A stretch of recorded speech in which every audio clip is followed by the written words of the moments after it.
Hey everybody, welcome back to Record-ology. As you can see, the skies are overcast today, but that's not going to interfere with our fun because we're here to take a look at something pretty dang cool. You're not going to want to miss this.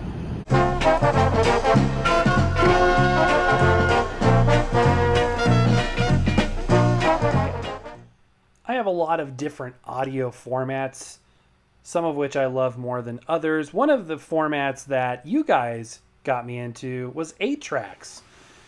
Here is a box of 8-tracks. Now, I don't really have any emotional connection to 8-tracks. My dad had a Spark-O-Matic 8-track in his car when he was a teenager, and that was it. We never had a home unit. I never owned any. I don't remember any around the house.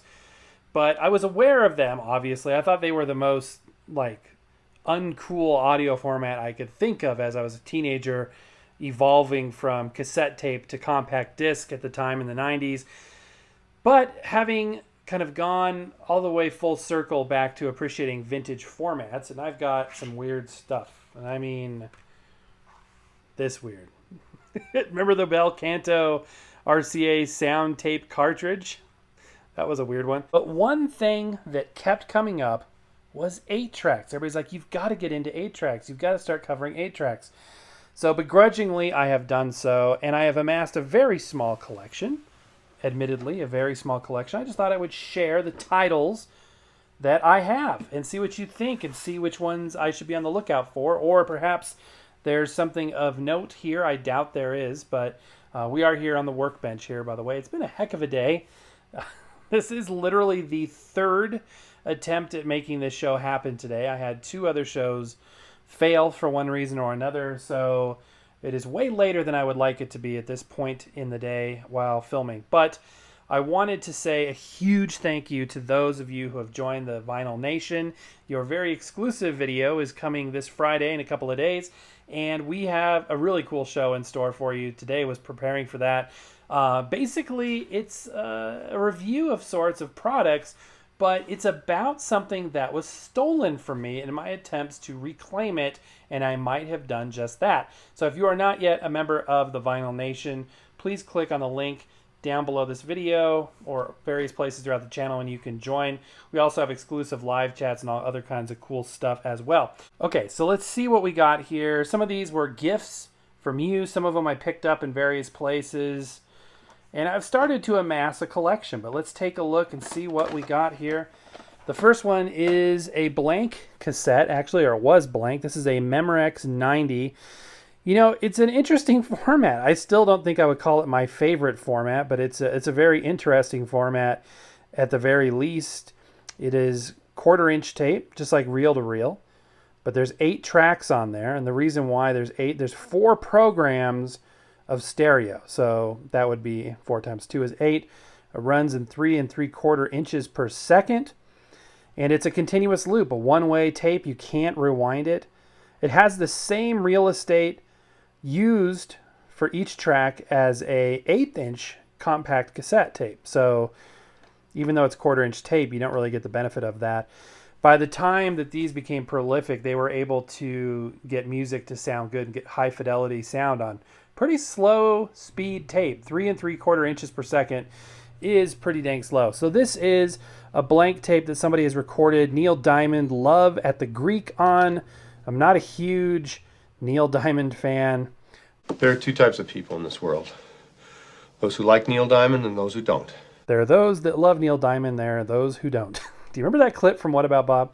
What I do like is on this cassette cartridge, how it has these indents, which make it really easy to extract from the 8-track player.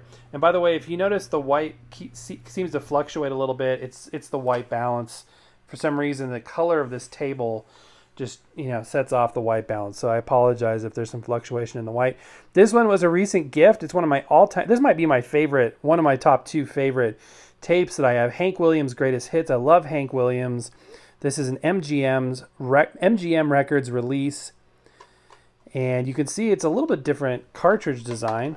So there are differences. There are some things that have to be based on the standard, such as this notch, this slant up here. But back here, which usually sticks out of the recorder or the player, There's different designs in terms of how you can grab it. And some higher end players actually, will, fully accept the tape and then eject it. But most of them you have to kind of ka-chunk, stick the tape in and then yank it out, which always feels weird. Both of these look like they are not the type of cassette shell that would be easily maintenanceable. If you know, well, then I wouldn't need to tell you. But if you don't know, they're either spring-loaded pads like this one has back here that the head can push against, or more often there are foam pads, and those foam pads deteriorate, and the tape doesn't push as tightly up against the head, and they need to be replaced with new sponge. Pinch rollers that are hollow plastic still baffle me. I think that's an odd thing we've talked about before. Also, because it's an endless loop tape, the tape is actually connected at some point to itself because it's an endless loop, and the way it's connected is with a little foil contact strip which activates a solenoid. So in higher end decks it actually will switch automatically from one program to the next as it goes through that solenoid. Units like this one that we reviewed recently actually don't have that solenoid, so this is a fully manual. We'll demonstrate that at the end of the show, but that's fully manual, so you actually have to use the plunger in this case to advance it from one track to the next, which is cool, and it's cool in its own way. By the way, if you want to see that, check out that recent video. Here is a popular title. This is a Beatles title, 1962 to 66, 1973, Apple Records, 8-track cartridge. The whole history of 8-track, which we've covered before, is pretty fascinating. Got this for $5. I think that's a good deal. Look at this, manufactured by Capitol Records. You can see the Capitol record mark there. This one does use the sponge pads and a hollow plastic pinch roller. The ones that use rubber have dried out oftentimes, so they need to be replaced from time to time too. So it's a high maintenance format too. All right, this one's kind of cool because it's actually got a case. It's not the right case though, but this is an RCA Stereo 8. It's another way to, refer to these tapes. This is an RCA Victor Records release. Now, I've been told that the RCA Victor 8-tracks are actually some of the hardest to work on. They're glued and not screwed closed, so opening the shells can be tricky. This one does have the spring-loaded pads versus the sponge and another hollow pinch roller. I'm going to have a big band, tape. When I saw this, I was like, yes. That actually might be the right, now that I think about it. Interesting warranty information about the format, about the tape. Cartridge care.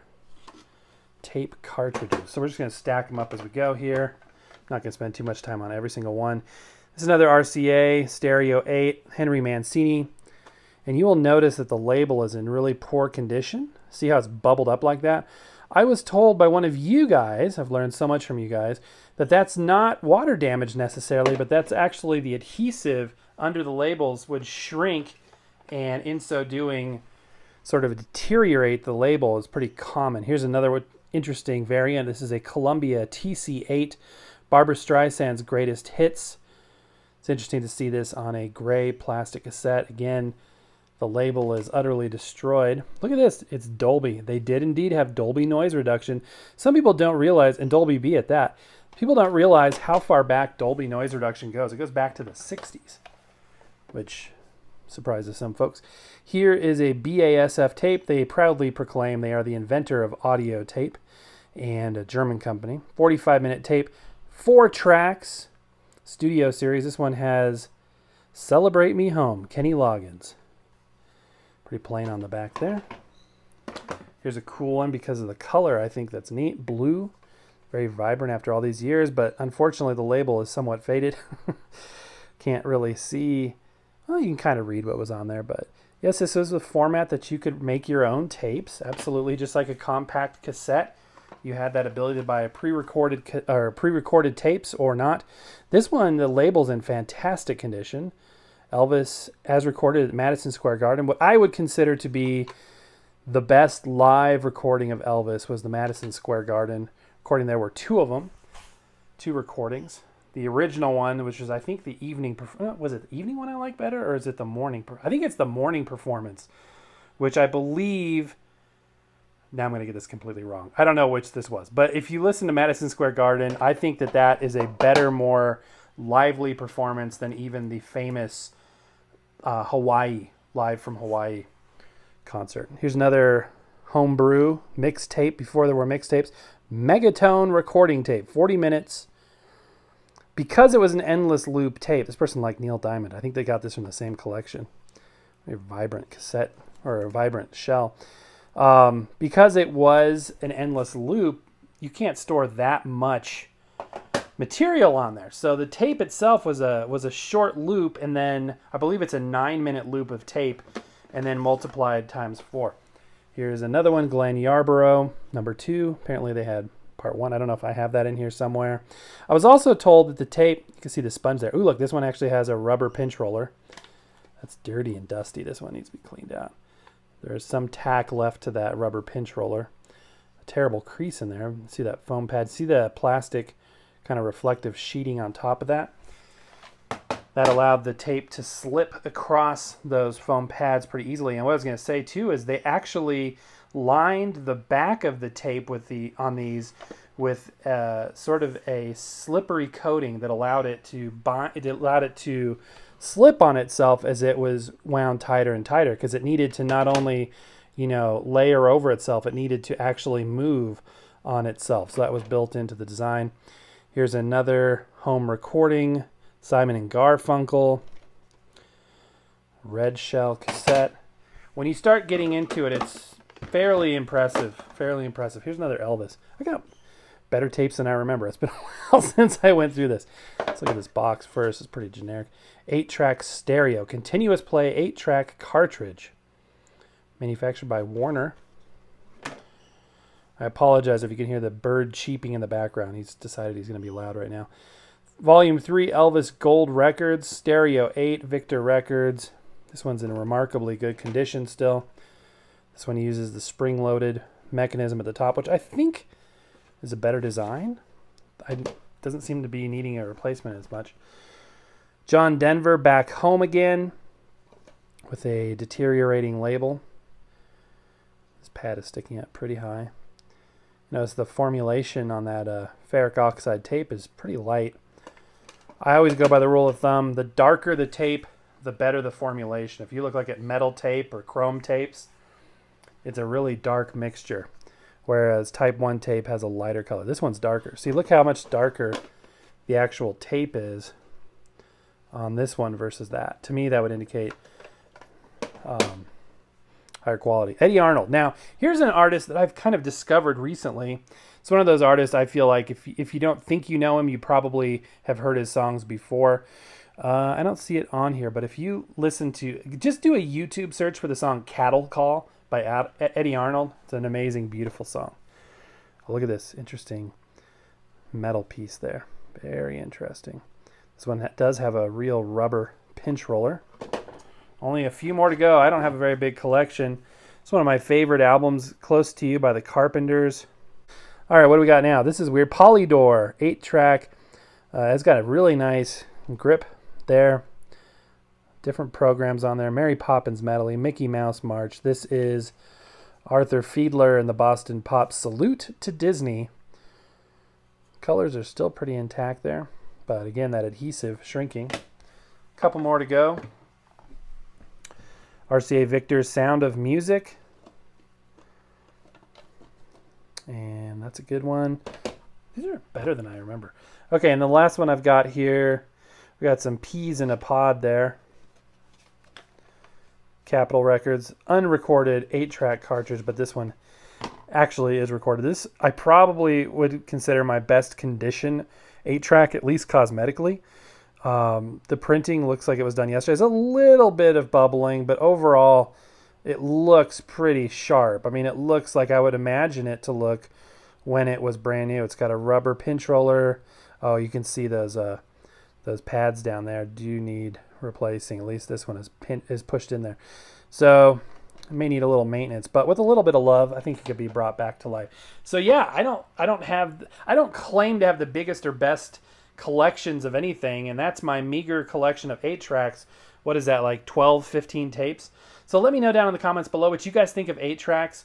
any that you happen to have. I would love to hear more about it. Oh yeah, I promised I would play something. So let's go ahead and put Arthur Fiedler in here. And this is the battery operated TNT player. And you just pop it in and it starts playing. Sounds pretty dang good. And then we want to switch tracks. We just push on the plunger and it automatically switches. And the volume control is right there. And then when you're done, you just yank it out, which always feels so wrong, yet so rewarding at the same time. You don't hit like stop and then eject. Higher end units, you did do that, but with anything that I've had access to, you don't. So, all right, guys, and that's going to do it. If you enjoyed this show, please give me a thumbs up, tell your friends, subscribe, and definitely consider joining the Record-ology Vinyl Nation for an exclusive weekly show, live chats, all kinds of cool features. You're not going to want to miss that, you guys. But that's going to do it for now. Happy record hunting. We'll see you next time.